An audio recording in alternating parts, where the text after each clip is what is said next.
Hey guys, welcome back to Dinosaur Laser Beam Fight Club. I've taken a little bit of a hiatus since my last video. I've had a lot of things pile up like schoolwork. I've been working on more vision tournaments and all that.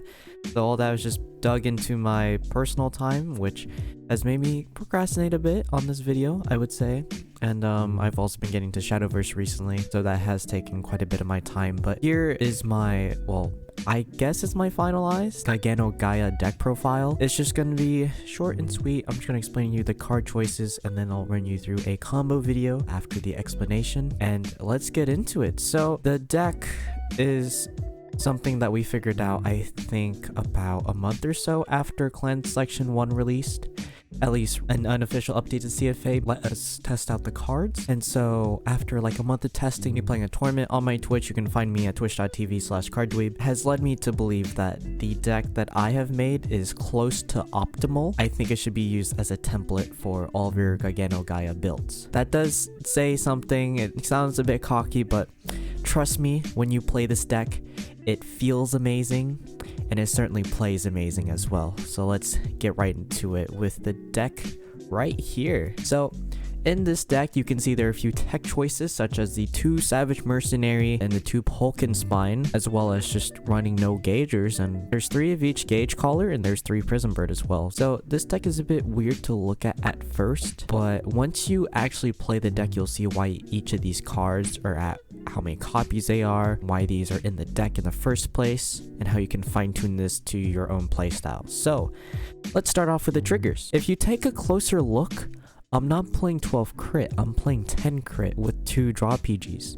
The reason why the draw PGs are in there and not doing full crit sentinels is due to decks like Rose, decks that can just generate just really big power columns.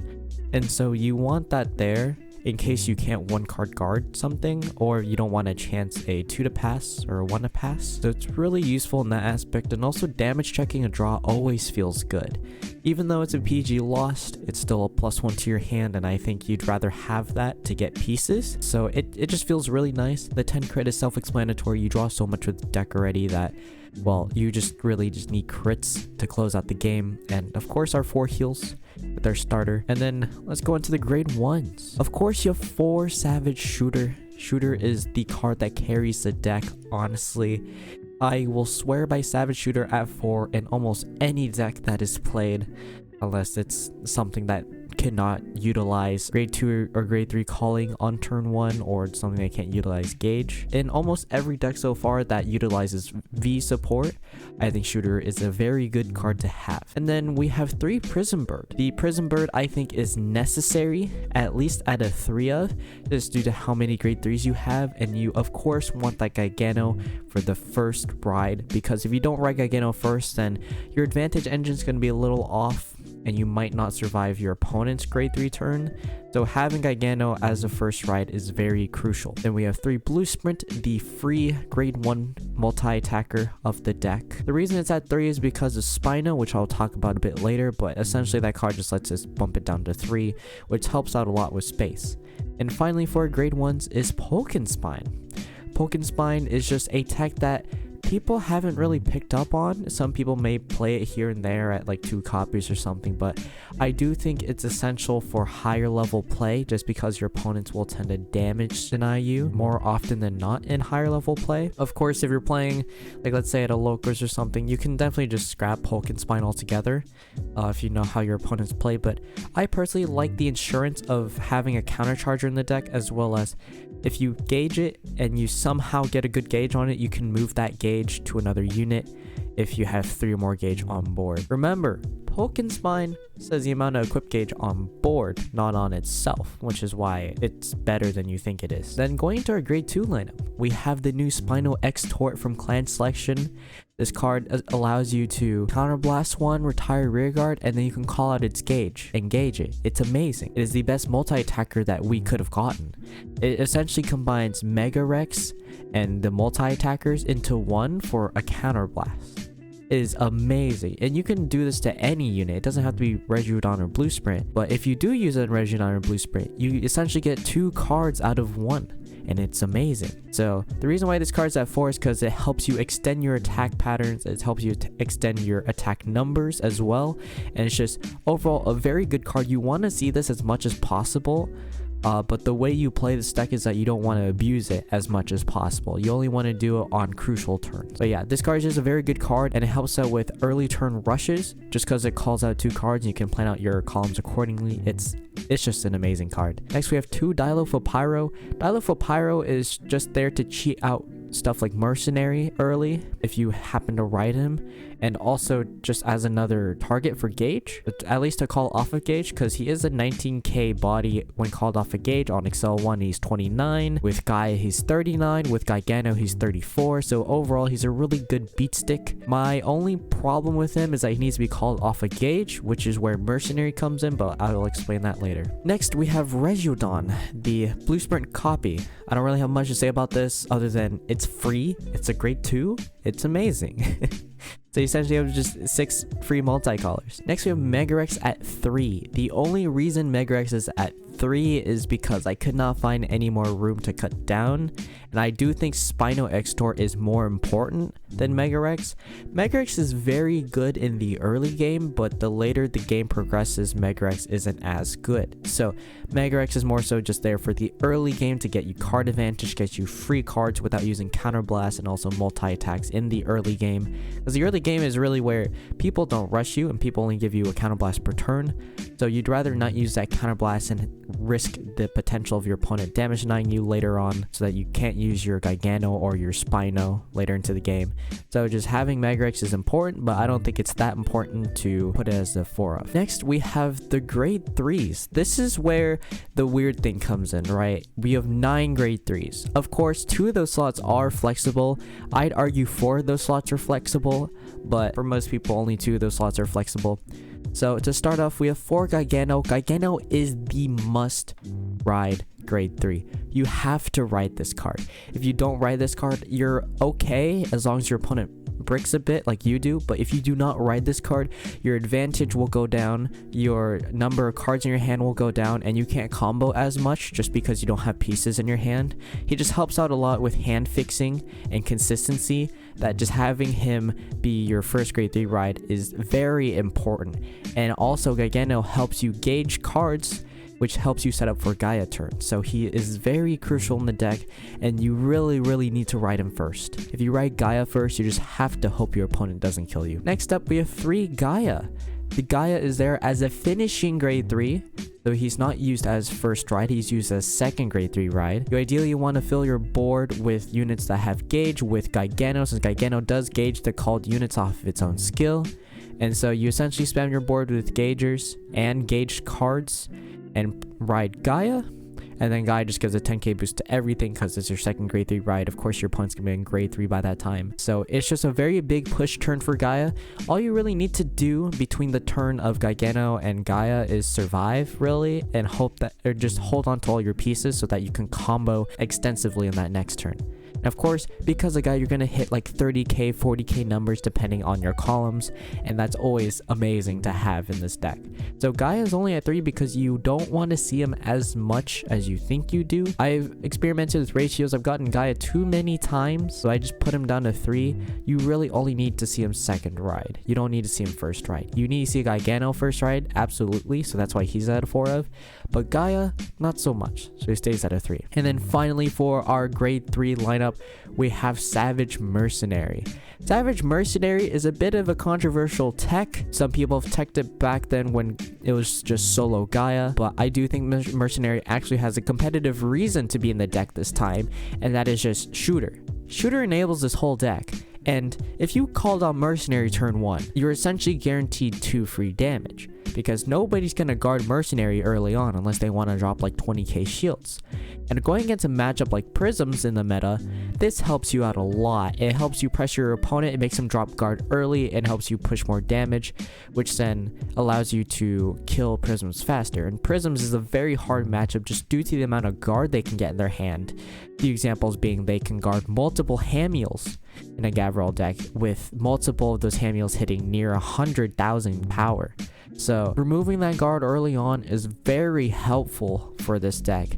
with Mercenary. And also, it's a permanent 27k body on board, which means that it'll 100% stick. The only way your opponent can get rid of this is if they call a booster behind their Vanguard and hit a trigger, which is very unlikely. This is just a very good body to have on board. Of course, you can just put in the back in case your opponent damage stalls you. I think that it has its competitive reason to be in this deck. So far with my testing without Mercenary, I think that the deck kind of falls apart with no early big body, because we don't play sweep in this deck anymore due to how much gauge sweeper gets and due to how much it makes this deck out. So I do think Mercenary is a crucial piece in this deck. Alright, after that deck profile, let's get into some games and I can explain to you how you play this deck, what your thought patterns are, and what are some optimal lanes, because, well, it's always better to watch an actual match than just me telling you what to do, right? So let's get into it. So here is the featured match. This was actually streamed on my Twitch, twitch.tv/carddweeb. This was me using this deck in a tournament in a top 8 of, this was Morikawa's Prize CFA Standard Tournament. And this is the first round top 8. Unfortunately, I scrubbed out, but this match showcases the deck very well. And I actually made this exact deck list 5 minutes before the tournament started, which is insane because I went 5-1 in Swiss. I don't know how. So yeah, I was 3rd seed out of Swiss. I go into top 8. Kind of had a bad matchup just because of how many attacks they can do. And you need to rely on getting 2 defensives or you're dead. But this match, everything actually went well for me. Besides the fact that my opponent luck sacked. But other than that, this is kind of ideal gameplay for Giganno Gaia.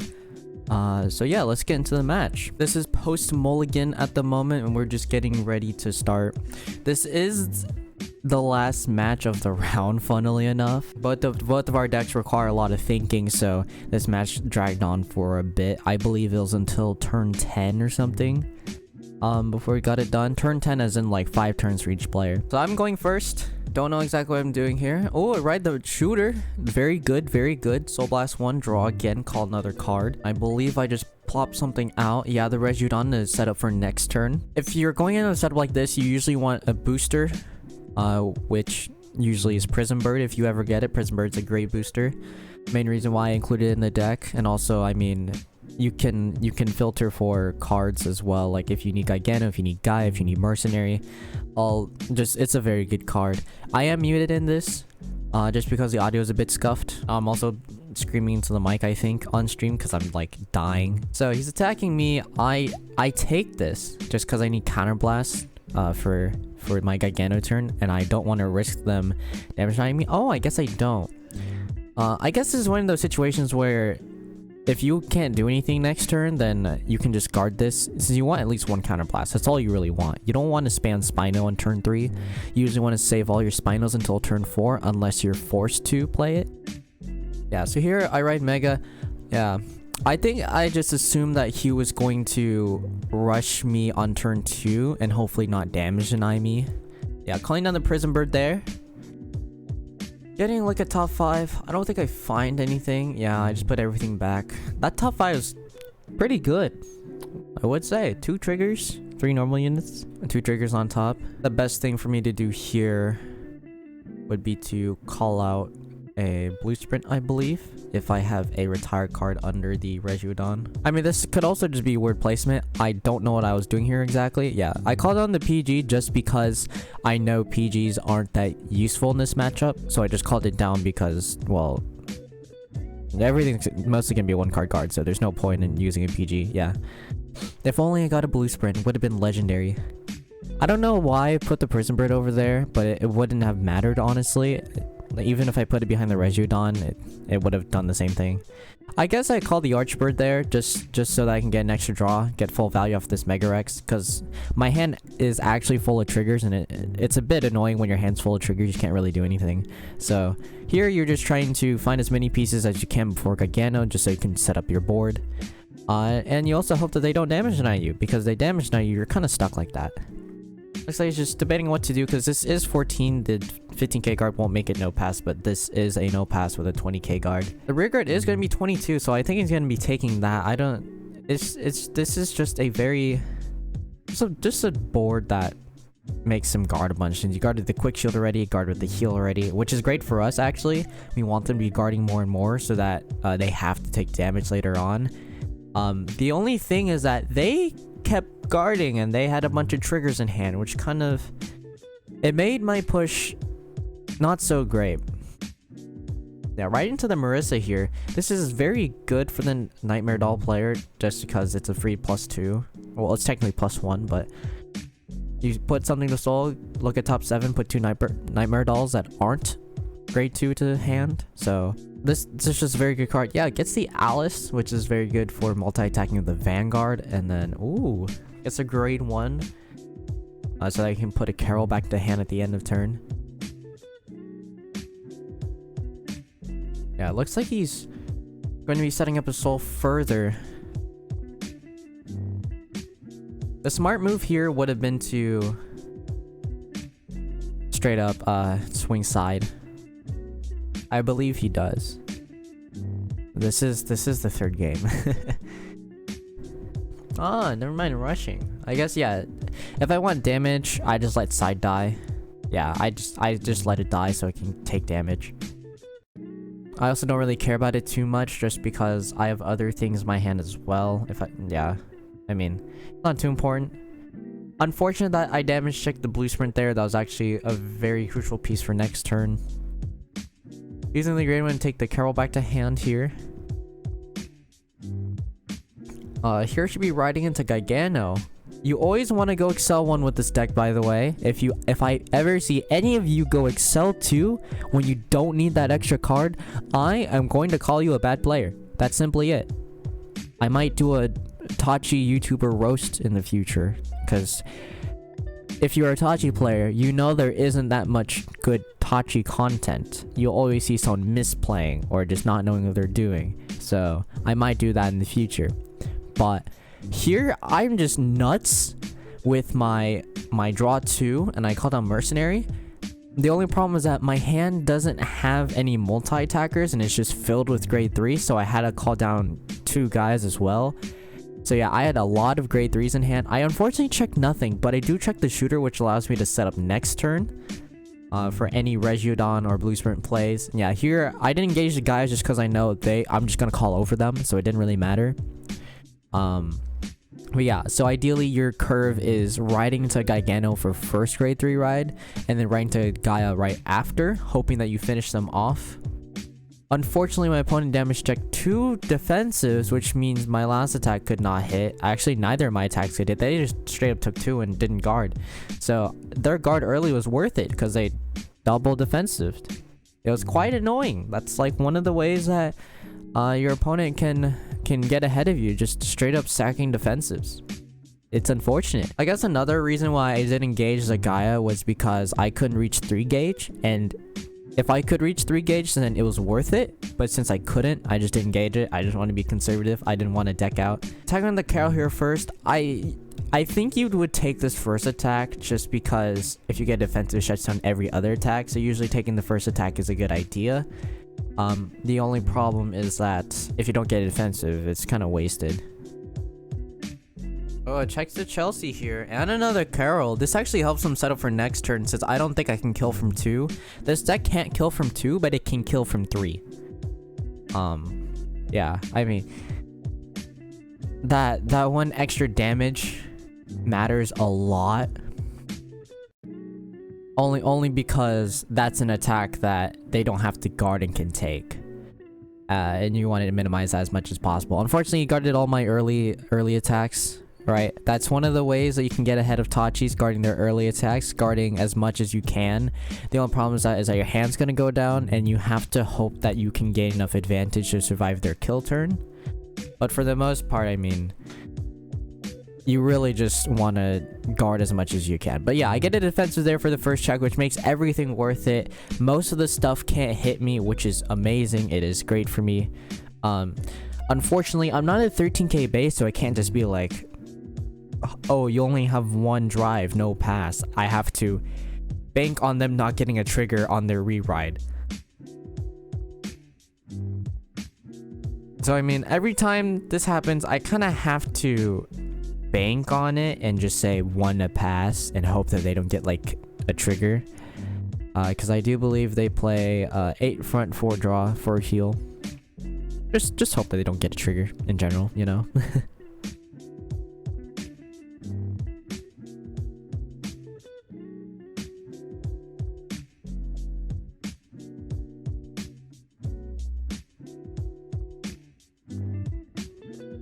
Yeah, so here, using Carl's skill to re-ride, what they're gonna rewrite into is Alice instead of Carol.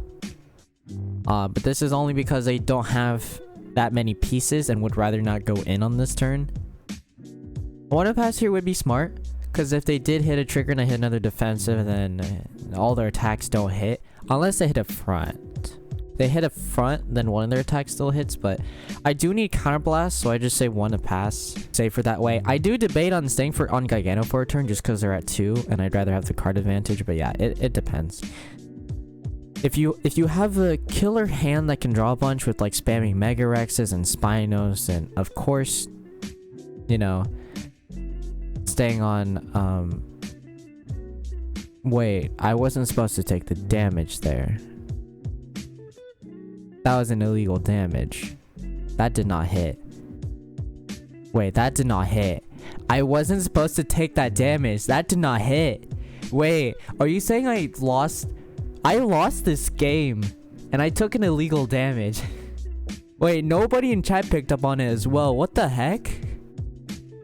Okay, well, here I'm debating on whether to stay on Giganno or ride into Gaia purely because my opponent's at 2.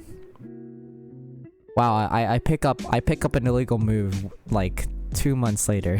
But yeah, this is a pretty good board. The unfortunate thing about Mercenary is that it's a big body that you prefer not to put in the back row, so it's kind of just stuck there. So in case you need more front row circles, Mercenary kind of takes up a spot.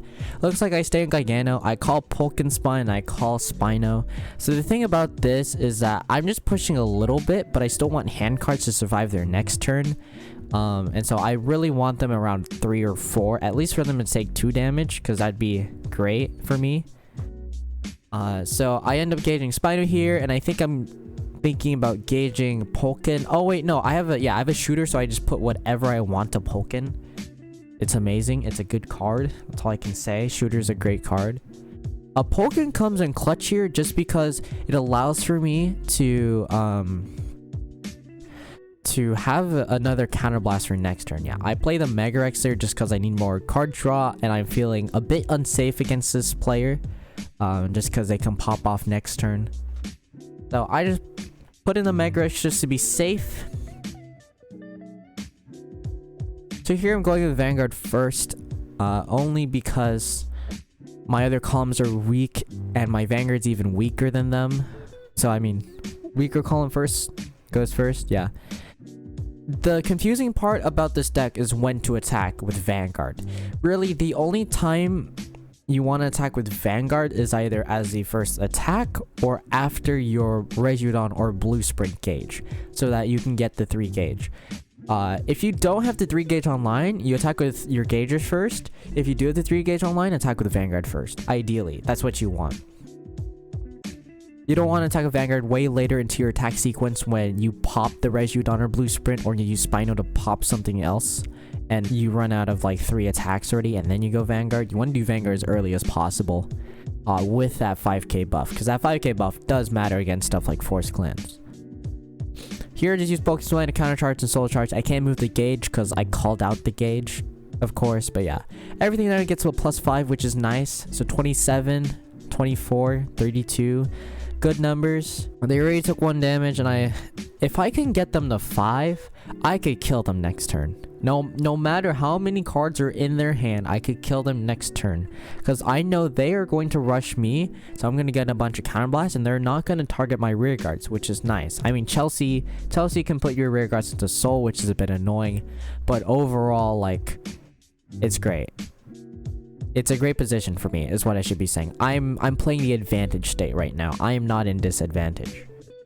Not because it's my turn, but just because of my board presence, my card advantage, and the amount of power that my kill turn has next turn.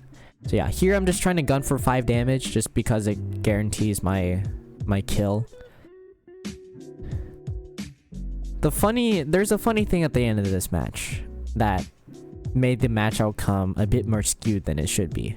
But yeah, opponent just takes it, still no trigger.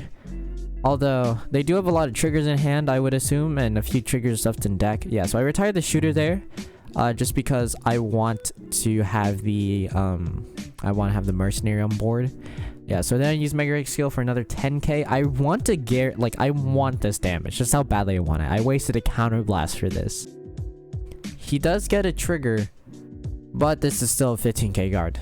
So he has to guard with a trigger. Yeah.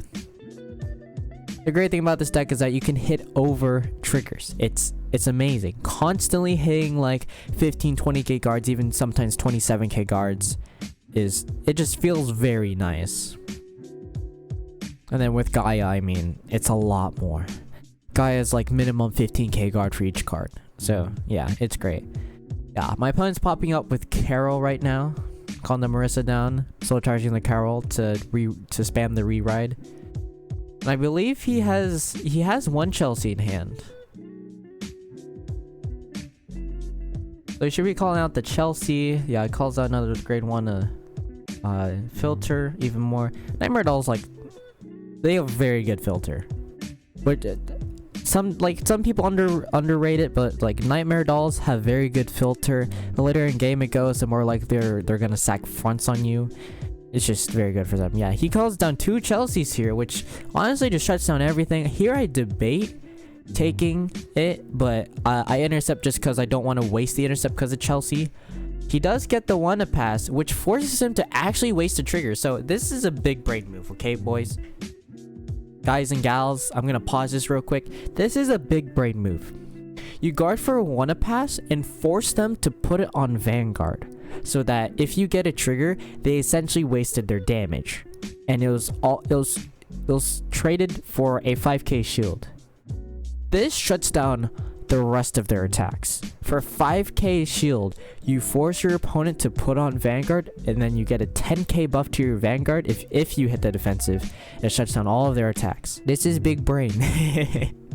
This is something that I think people should go for more often, just because it forces your opponent to put it to their Vanguard. I mean, of course, a front would have killed me. I would have wasted a 5k shield in that situation if they got a front, right? But if the deck you're playing against doesn't get a front, this is a very smart move to make, and just shuts down everything for a 5k guard.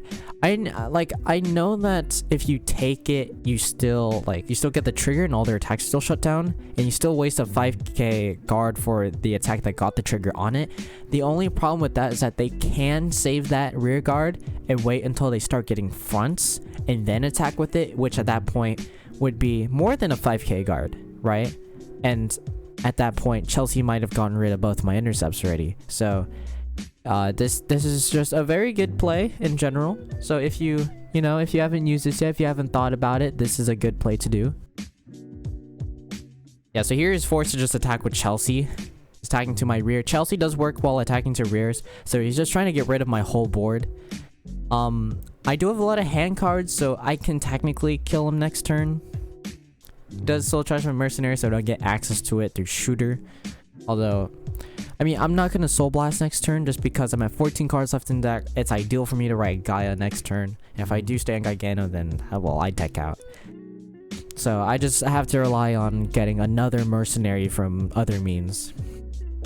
Does rewrite into the Carol and does get another Chelsea off the top 5. So that's gonna be one more additional Vanguard attack added. And at the very end will be a Chelsea ride from Carol, and it's gonna be big attacks. Again, sometimes I wish I was a Force Clan, you know? This could have been a no pass, but I have to be like, I have to take this risk and no guard. Or, I just guard 5k for no pass. I guess that's also an option. Dilo actually wanted my drop. Well, it was a good call. Dilo actually wanted my drop just for shooter. So that's why Dilo's in there, just as a backup, and also he can call mercenary as well if you write him or call him. I just take this attack in case I get a second defensive, because if I get a second defensive, his whole turn is gone. It's just completely gone. But unfortunately I don't, so I have to guard everything else. I do have a big hand. It goes off the screen. But I do have a decently big hand.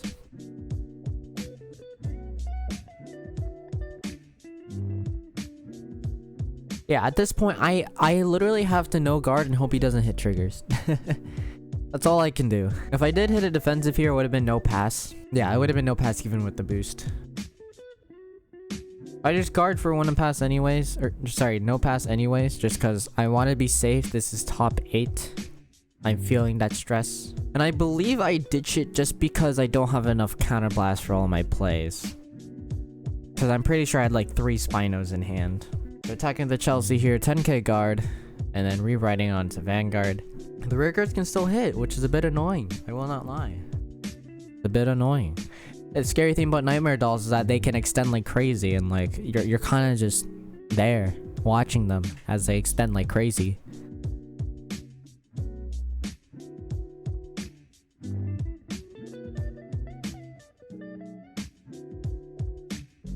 Vanguard swing. I do have to bank on a 1-pass, but also if you get to front, it's not gonna go to the superior called units from Chelsea, which is great because Chelsea's in the battle. So it's good for me. But still, if he gets to front, it hits. I should bank on a 1-pass. There's no reason for me to guard this, honestly. I don't think I can guard the rest of it without pulling off my full combo next turn, so I need to not guard as much as possible so I can pull it off. Yeah, I'm just thinking about either guarding this or no guarding this in this moment. Guarding is, well, the safer play. The only problem is if I can actually pull off my turn next turn. Yeah, so I just say no guard here for a 1-pass and hope that they don't hit anything. They don't hit anything, which is great for me. Now Chelsea skill procs off, calls out 2 from Soul, and they both get 10k because I'm at grade 3. Calls out, I think that's Edith, which gains +2 for every other Nightmare Doll on the board, which is a bit annoying because she gains, I think it's plus 16,000 and then plus another 10, so she's 40. And then Chelsea is just Chelsea, just gets another 10. Oh, okay. I guess it does in 14, 24, yeah. I guess I misremembered how much they get. But yeah, every attack hits currently, so I have to guard at least 1 card for each of these, and it's a bit annoying. I think I can 1-card guard everything. It's just, it's another 6 cards out of my hand. Sorry, 5 cards out of my hand. Yeah, I was just thinking about what to guard with there. I just need to make sure I have the pieces I need to kill next turn. Yeah, the rest of my hand is just triggers, so I just start dumping triggers from hand.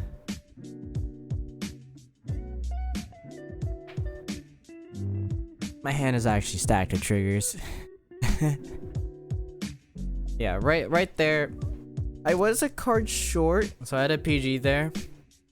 And top deck into something good.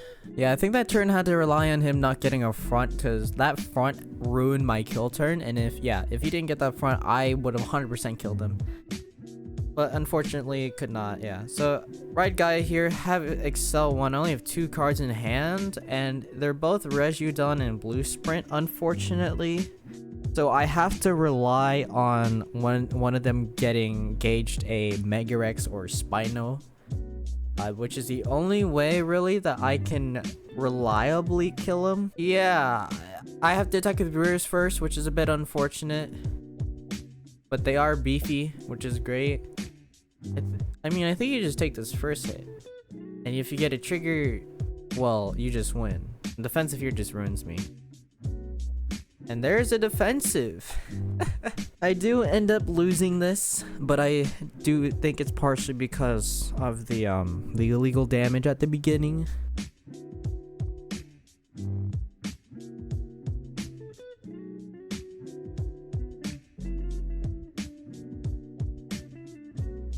But yeah, I don't really get anything. I'm pretty sure the other one was a heal. And, you know, 2 crit guards for a no pass. So, yeah, I just get nothing. I'm dead here. Easily guard this with double intercept or guard with that, yeah. And then I think I just take the damage. Just because time was called, or time was called or something. It was just close to time. So yeah, and that was my deck profile for Giganno Gaia. I hope you guys enjoyed that. If you did, like, comment, subscribe to the channel. It greatly helps me out. I'll hopefully have some more videos in the future since I've just been busy with a lot of things right now, so hopefully I get to stream more maybe and upload that stuff onto here. But yeah, thank you guys for watching the video, and I'll see you guys next time.